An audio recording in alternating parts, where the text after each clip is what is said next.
तुम गोरा कदू हमको अपना चैम्बर में क्यों बुलाया? तुमको जो करना था तुम कर दिया ना, अपना असली रूप दिखा दिया ना बेईमान जज। अरे तुमको क्या लगता है हम वहाँ जो किए अपनी मर्जी से किए? हमसे जोर जबरदस्ती करके करवाया गया वो सब। अरे गोरा कदू छोड़ो, अब ये कहानी बनाने से कुछ नहीं होगा। तुम कहानी बना रहे, हमको सब पता है। तुम जब कल पापा के सामने हमसे बात करा था ना, तभी हमको तुम्हारे ऊपर शक हो रहा था। पर हम बोले कि तुम्हारा भाई है, तुम्हारे साथ ऐसा नहीं करेगा। पर हम गलत थे। तुम एकदम गद्दार भाई है, गद्दार। तुम पैसा का लालची है, पैसा में बिक गया होगा। अरे चुप करो तुमको कोर्ट में भी समझा रहे थे हम तुम्हारा भाई नहीं है, जज है। तुम बार बार वहाँ पे मेरा अपमान कर रहे थे। अगर हम गद्दार होते ना तो तुम हमको कोर्ट में सबके सामने सुअर बोले थे। तुमको पता है कोर्ट में जज को सुअर बोलने का मतलब क्या होता है? तुमको हम उसी समय बहुत बड़ा सजा सुना सकते थे। पर हम तुमको बोले ना, हम ये सब तुम्हारे साथ नहीं करना चाहते थे, हमसे ये सब करवाया गया है। तुमको पता है जिस वकील को हम तुम्हारे लिए रखे थे उसको बीच रास्ते में ही मरवा दिया गया है। और हम लोग के घर पे हमला हुआ, पापा को भी धमका के गया कि अगर पुलिस में जाओगे तो मार देंगे। और तुम्हारे कमरे में जाके अलमीरा से सब कुछ सबूत लेके चला गया वो लोग। और घर पे पापा के ऊपर बंदूक तान के खड़ा था लोग सब, हमको धमकाया था कि अगर तुम हम लोग के खिलाफ कुछ भी करोगे तो तुम्हारे पापा को गोली मार देंगे। इसी वजह से हमको तुम्हारे साथ ये सब करना पड़ा। तुमको हम पहले ही आगाह किए थे कि उस मंत्री से टकराने का कोशिश नहीं करो, वो बहुत पावरफुल है। वो चाहे तो हमको मेरे चैम्बर में ही मरवा सकता है, इतना पावरफुल है। उसके खिलाफ हम लोग को अच्छा प्लानिंग करना पड़ेगा, सब समझाए थे, लेकिन तुम मानने को तैयार नहीं थे। अच्छा गोरा कदू, इसका मतलब वो मंत्री हम लोग के घर में हमला किया और तुमसे वही ये सब करवाया है। हमको माफ कर देना गोरा कदू, हम तुमको गलत समझे, हमको नहीं पता था ये सब हुआ है। चलो कोई बात नहीं, कॉफी पी लो। हम कुछ सोचते हैं कि कैसे उससे निपटा जाए, पर तुम हम पे विश्वास रखना। ठीक है गोरा कदू। नमस्कार दोस्तों, मैं हूं पगला और आप देख रहे हैं पगला न्यूज। आप देख सकते हैं हमारे पीछे मेडिकल अथॉरिटी ऑफ कद्दूपुर के डॉक्टर काला कद्दू जी कैसे बिस्तर पर लेटे हुए हैं और नोटों का बंडल पड़ा हुआ है और उनकी गर्लफ्रेंड भी बगल में सोई हुई है। आज ही इन्होंने हेल्दी कंपनी के ऊपर केस किया था कि वो गलत सलत दवाइयां बनाती है। ये दूसरे पे तो गलत आरोप लगाते हैं, लेकिन खुद का लक्षण देखिए, कहां से आया इतना सारा पैसा और क्या हो रहा है पैसे से, आप देख सकते हैं। हमने इन्हें उठाने का भी प्रयास किया, लेकिन ये बिल्कुल अभी होश में नहीं है। ऐसे होते हैं डॉक्टर, इन डॉक्टर पे हम लोग भरोसा करेंगे? ये तो अच्छा हुआ इनके भाई होते हुए भी गोरा कद्दू जज ने इनके खिलाफ फैसला सुनाया, तभी इनका असली चेहरा सबके सामने आया है। अरे ये हम कहाँ पड़े? हम तो गोरा कद्दू का चैम्बर में थे, यहाँ कैसे आ गए? और मेरा कपड़ा कौन खोल दिया है? अरे ये सब पैसा कहाँ से आया? कौन रखा मेरे बगल में पैसा इतना सारा? क्या हो रहा है ये सब? हमको यहाँ से जल्दी निकलना पड़ेगा और घर जाना पड़ेगा पापा को देखने, पापा के साथ क्या हुआ है। अरे भोगरा मंत्री जी, हम आपसे कहे थे ना, गोरा कद्दू जज साहब से अगर आप मिल लीजिएगा तो केस का रुख ही बदल जाएगा। अरे हाँ डॉक्टर टकला, आप बिल्कुल सही बोले थे। इन जज साहब का तो बात ही कुछ और है। कैसे अपना भाई को फंसा दिए उसको पता ही नहीं चला, और उसके बाद उसके सामने एकदम शरीफ भी बने हैं। अरे उस गधा को हम समझाए थे, लेकिन वो समझा नहीं ना। उसको सच का कीड़ा काट रहा था ना, अब सारा सच का कीड़ा उसका मर जाएगा। आप ऐसे ही अपना हाथ मेरे सिर के ऊपर रखे रहिए, हम लोग मिलकर बहुत पैसा कमाएंगे। एक बात बोले जज साहब, तारीफ कर रहे लेकिन बुरा नहीं मानिएगा। हम घटिया से घटिया आदमी देखे, लेकिन आपके जैसा घटिया आदमी नहीं देखे। हम अपना घर में ही चोरी करवाए, अपना बड़ा भाई के ऊपर उल्टा सीधा आरोप लगवा दिए, अपना बाप को मार खिलवाए, और इस सब से भी पेट नहीं भरा तो उसको नशा वाला कॉफी पिला के गलत इल्जाम में उसको फंसवा दिए। बेचारा भोगरा मंत्री को बदनाम करने चला था, खुद बदनाम हो गया। अरे धन्यवाद डॉक्टर टकला जी, हम आपके जैसा भी कमीना नहीं देखे आज तक। ऑफिस में बैठ के कितना लोग का जान लिए आप, ये तो हमको पता है ना। हम मरने के बाद कैसे आप समोसा खा के एंजॉय करते हैं, सब पता है हमको। अरे आप बदला बहुत अच्छा लेते हैं जज साहब, बढ़िया लगता है हमको आपका अंदाज। हाँ सामने है तो तारीफ कीजिएगा, पीछे से गाली दीजिएगा। अरे नहीं नहीं जज साहब, आप हमको बचाए हैं, भोगरा मंत्री का कंपनी भी बचाया है, हम आपको गाली काहे देंगे? आप तो मेरा दोस्त है ना। चलिए ये सब बात छोड़िए, एंजॉय कीजिए, परेशान तो आपका बड़ा भाई को होने दीजिए। हाँ जज साहब एंजॉय कीजिए, वो सब बात छोड़िए, पर एक बात ध्यान रखिएगा, आइंदा से आपका बड़ा भाई ऐसा कुछ किया तो उसके ऊपर गाड़ी जरूर चल जाएगा। इस बार डॉक्टर टकला बोला कि ये सब करने का जरूरत नहीं है। काला कद्दू का छोटा भाई जज है, उनसे बात कीजिए, वो बिना खून खराबा का मामला सॉल्व करवा देंगे। इसीलिए हम काला कद्दू के साथ कुछ नहीं किए। पर अगर अगली बार ऐसा कुछ हुआ तो आपका भाई बचेगा नहीं। अरे हाँ हाँ जज साहब, इस बार तो हम लोग के भोगड़ा मंत्री को जब पता चला था ना कि उसको सच्चाई पता चल चुका है, तभी ये उसको मरवाना चाह रहे थे। लेकिन हम समझा बुझा के इनको रोक लिए, क्योंकि हमको पता था वो केस ही करेगा, उससे ज्यादा कुछ नहीं कर पाएगा। अब अगली बार नहीं रोक पाएंगे इनको, ध्यान दीजिएगा। अरे हाँ, कुछ नहीं कर पाएगा वो, तभी तो उसको बढ़िया से सजा दी है। अब वो आप लोग के ऊपर आरोप किस मुंह से लगाएगा, खुद ही बदनाम हो गया। पापा सॉरी, मेरे सच की वजह से आपके साथ ये सब हो गया। हमको नहीं पता था आपके साथ वो भोगड़ा मंत्री ये सब करेगा। अरे वो सब तो ठीक है काला कद्दू, लेकिन हमको भी नहीं पता था कि तुम बाहर से कुछ और है और अंदर से कुछ और। क्या मतलब पापा, आपका बात का मतलब नहीं समझ रहे हम, क्या बोलना चाह रहे हैं आप? अरे एक तो तुम भोगड़ा मंत्री पे केस करके हम लोग का जान मुश्किल में डाल दिया, ऊपर से तुम ये सब जो हरकत की हो, गंदा हरकत सब, उससे हम लोग का पूरा खानदान का नाम मिट्टी में मिला दिया तुम। गोरा कद्दू के ऊपर भी लोग सवाल उठा रहा है। शर्म आ रहा है गोरा कद्दू को तुमको अपना बड़ा भाई बोलते हुए। अरे सब क्या बोल रहे हैं आप पापा? आप भी तो बोले थे केस करो, हम तुम्हारे साथ हैं। अब आप बदल गए, थोड़ा से मार के पर आप बदल गए। हम मानते हैं कि मेरी गलती की वजह से आपको मार पड़ा है, पर हम सच के लिए लड़ रहे थे पापा, आपको पता है ना। अरे तुम्हारा सच तो तुम ही जानो, लेकिन जो मीडिया में दिखा रहा है उसके बारे में तुम क्या कहोगे? क्या दिखा रहा है मीडिया में? अरे तुम्हारा असली रूप जो तुम आज तक हम लोग को भी नहीं दिखाए थे।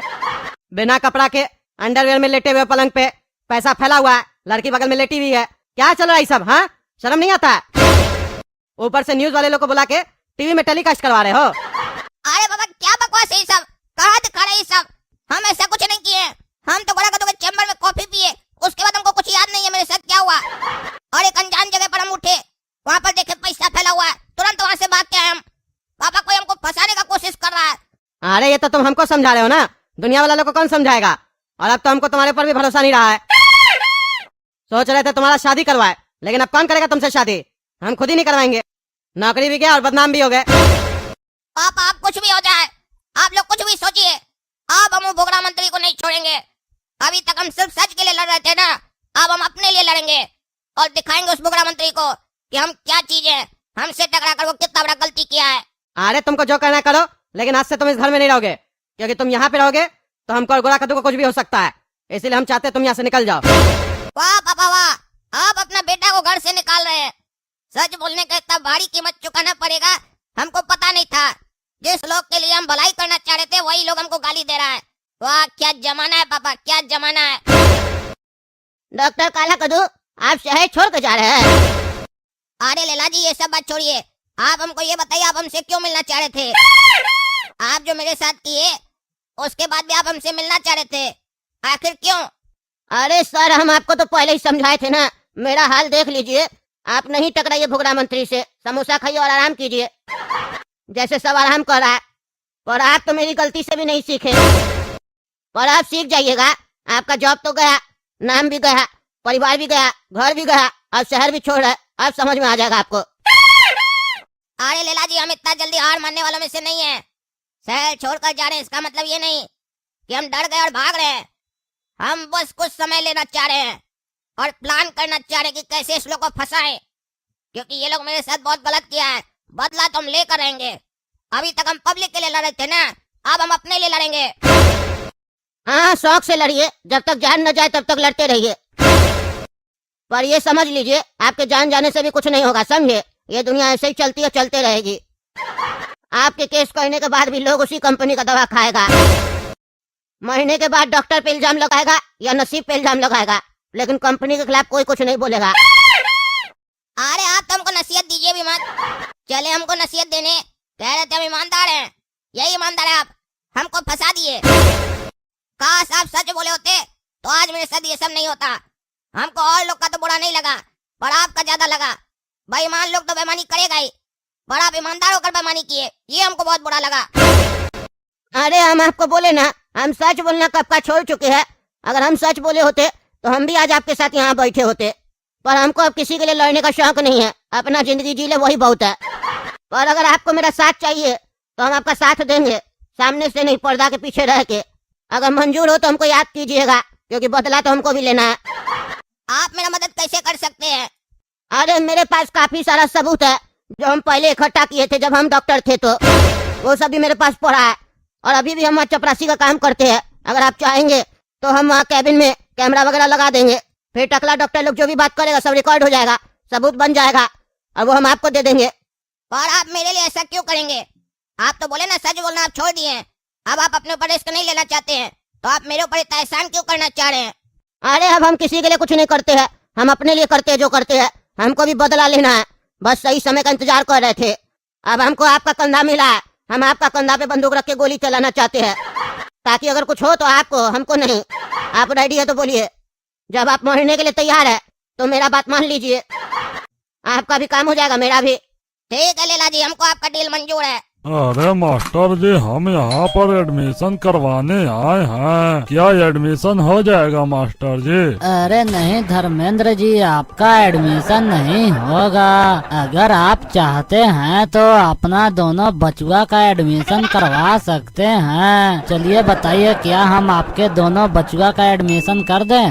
अरे साला उल्टा खोपड़ी के मास्टर, उतना देर से तो क्या सोच रहा था मेरा एडमिशन करने के लिए? मैं अब पढ़ने वाला नजर आ रहा हूँ क्या? मैं अपने दोनों बचुआ का ही नाम लिखवाने आया हूँ। पता नहीं तुम जैसे आदमी कैसे प्रिंसिपल बन जाते हैं, मुझे तो पता ही नहीं चलता है। तुमसे ज्यादा तो मैं पढ़ा लिखा हूँ। तुम्हारी प्रिंसिपल की कुर्सी पर मुझे बैठना चाहिए था, लेकिन पता नहीं तुम जैसे कमीनों को कौन बैठा देता है। अरे धर्मेंद्र जी शांत हो जाइए, शांत हो जाइए। मैं तो आपसे केवल मजाक कर रहा था, लेकिन आप तो पूरा सीरियस ही हो गए। हाँ तो ऐसा आज के बाद किसी के साथ मजाक भी मत करना, नहीं तो तुम्हारी नौकरी ही चली जाएगी। अच्छा धर्मेंद्र जी, ये सब छोड़िए और बताइए कि दोनों बचुआ का एडमिशन करवाना है कि केवल एक का एडमिशन करवाना है? अरे पागल प्रिंसिपल, तेरे को क्या लगता है कि मैं केवल यहाँ पर एक को एडमिशन कराने के लिए लेकर आया हूँ दोनों बच्चों को? मैं यहाँ पर दोनों बचवा का एडमिशन करवाने के लिए लाया हूँ। चलो अब जल्दी से दोनों बचवा का एडमिशन करो और ज्यादा बकैती मत करो, केवल काम से काम रखो, मजाक करते हैं। ये सुनो, तुम अभिभावक बनकर आए हो इसीलिए हम इज्जत से बात कर रहे हैं, नहीं तो अगर हम उतर गए ना आरे तरे पे तो तुम्हारी नानी याद दिलवा देंगे। इसीलिए बोल रहा हूँ, मुझसे कायदे में रह के बात कीजिएगा। मैं जितना इज्जत देता हूँ मुझे उतना अच्छा से इज्जत उतारना भी आता है। अगर ज्यादा मुझसे लबड़ चबड़ की बात की ना तो मैं तुम्हारा सारा यहीं पर दादागिरी निकाल दूंगा। अरे पापा, ये मास्टर तो आपसे भी ज्यादा खूंखार है, जरा इससे कायदे में रहकर बात कीजिएगा, नहीं तो हम लोगों का एडमिशन के जगह पर आपका ही इनकाउंटर न कर दे। अरे मास्टर जी, मैं गुस्से में मेरा जुबान फिसल गया था, मैं आपसे माफी मांगता हूँ। बस आप मेरे दोनों बचुआ का एडमिशन कर दीजिए, क्योंकि मुझे और भी काम है। जल्दी से आप एडमिशन कर देते तो मैं दोनों बचुआ को कल से स्कूल भेज देता। अच्छा, हम आपके दोनों बचुआ का एडमिशन कर देते हैं, लेकिन उससे पहले आप ये बताइए, आपके पास 10,000 रुपया है? अरे मास्टर जी, वो किस लिए? अरे धर्मेंद्र जी, वो आपके दोनों बचुआ का एडमिशन जो करवाना है उसी के लिए 10,000 रुपया लग रहा है। 10,000 रुपया दीजिएगा तभी आपके दोनों बचुआ का एडमिशन होगा, नहीं तो ऐसे मैं एडमिशन करने वाला नहीं हूँ। अरे मास्टर जी, अगर एडमिशन कराने में 10,000 रुपया लगेगा तो स्कूल का फी कितना होगा? लगता है आप लोग पढ़ाई को धंधा बना लिए हो। कोई भी आएगा किसी से भी 10,000 20,000 रुपया झीट लेते हो। अगर एडमिशन कराने में इतना पैसा लगेगा तो गरीब के बच्चे कहाँ जाएंगे पढ़ने? मुझे नहीं करवाना है ऐसे स्कूल में एडमिशन, मैं जा रहा हूँ घर। अरे हाँ हाँ, आप जाइए घर। आपके जैसे हम बहुत अभिभावक देखे हैं, बचुआ का एडमिशन तो करवाना रहता नहीं है, यहाँ पर केवल आकर किच किच करते रहते हो मास्टर के साथ। अगर इतना ही बचुआ के भविष्य का चिंता रहता ना तो तुरंत एडमिशन करवाते। यहाँ पर पैसों के बारे में नहीं सोचते, लेकिन बचुआ के भविष्य के बारे में सोचना तो नहीं है, केवल पैसों के नाम सुनकर भाग रहे हो। अरे मास्टर, तुमको क्या पता कि पैसा कमाने में कितना कितना मेहनत लगता है, बस तुम्हें तो कुर्सी पर बैठे बैठे मिल जाता है पैसा। तो तुम क्या पैसों की कीमत समझोगे? पैसों की कीमत तो वो समझता है जो 2 दिन पर 1 दिन खाना खाता है। लेकिन तुम्हें तो कोई फर्क ही नहीं पड़ता, बस कोई भी आए उससे मुझे 10,000 लेना है और एडमिशन करना है। अगर किसी के पास पैसा नहीं रहेगा तो वो अपने बचुआ को नहीं पढ़ाएगा। अरे वाह, क्या सिस्टम बनाया है तुम लोगों ने। अगर नाम लिखना है तो फ्री में ही नाम लिखो, नहीं तो मैं अपने बचुआ के लिए 1 भी रुपया नहीं देने वाला हूँ। खूब से खूब करूँगा तो 2,000 या 3,000 रुपया दूंगा, नहीं तो इससे बेसी मैं 1 भी रुपया नहीं दूंगा। अब डिसाइड तुम्हें करना है कि मेरे दोनों बचुआ का नाम लिखोगे या नहीं लिखोगे। अच्छा ठीक है धर्मेंद्र जी, अगर आप इतना ही शिकायत कर रहे हो तो लीजिए, मैं आपके दोनों बचुआ का एडमिशन कर देता हूँ। लेकिन एक बात का ध्यान रखिएगा, अगर आपके दोनों बचुआ जरा से भी गलती किए ना तो मैं इन दोनों को तुरंत स्कूल से निकाल दूंगा। आप इन दोनों को समझा दीजिएगा कि स्कूल में बदमाशी ना करे। अच्छा ठीक है मास्टर जी, मैं इन दोनों को समझा दूंगा कि स्कूल में गलती ना करे। अच्छा ठीक है मास्टर जी, अब मैं जाता हूँ घर।